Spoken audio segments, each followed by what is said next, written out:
মিশ্র দেশে যে আমরা যদি এখানে মরে যাব তাহলে আমাদেরকে কি করা, মাটি দেওয়া যাবে না।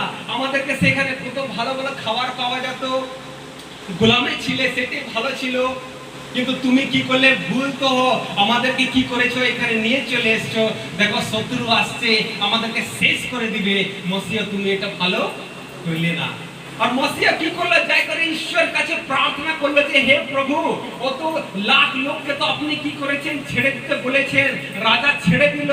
আমি কি করলাম, সব লোকদেরকে নিয়ে এসেছি এই সমুদ্রের তীরে। আর এখন আমার কাছে বিরাট সমস্যা এসে গেছে প্রভু, আর আমি কি করব? তো ঈশ্বর কি বললেন মসিয়াকে, যে তোমার হাতে যে লাঠিটা আছে, সে লাঠিকে কি করো, সমুদ্রের উপরে পাঠাও।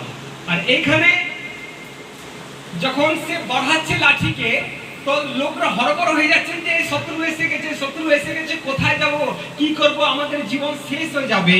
তখন এই মসিয়া কি করে, এই বাক্যটা বলে যে ভয় করিও না, আজকে ঈশ্বরের উদ্ধারের কাজকে দেখো। হালেলুয়া। যে মিস্ত্রির লোকদেরকে, যে শত্রুদেরকে তোমরা দেখছো আজকের দিন, আজকের পর আরো কোনোদিন তোমরা দেখবে না।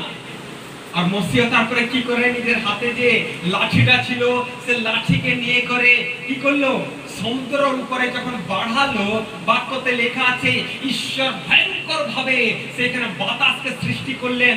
বাতাস এত জোর উত্তেজনা হয়ে গেল, এত জোর বাড়লো যে সব জলটা কি হলো, এদিকে সেদিকে, এদিকে সেদিকে দিওয়ালের মতন দাঁড়িয়ে গেল, আর রাস্তা পুরো শুকনা হয়ে গেল।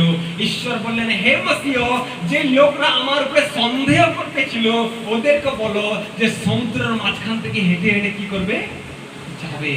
লোকরা যখন যাচ্ছেন তো ওদেরকে আর জল মনে হচ্ছে না, ওদেরকে দিওয়াল মনে হচ্ছে, যে এইটা